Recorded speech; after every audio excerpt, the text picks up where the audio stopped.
This is Bruce from Cell Pro. All right, so I barely show my face on videos. Reason being is because of this.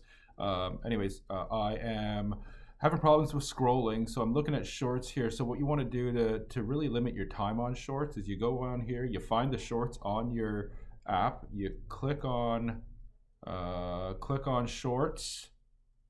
I'm trying to do this backwards here, and then click on the three dots up in the corner here.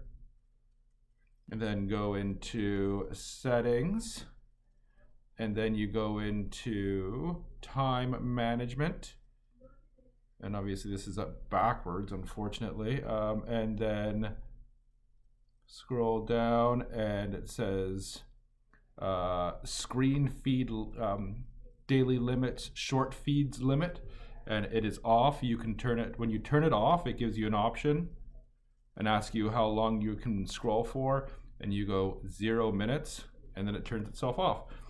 Anyways, guys, that's how to do that.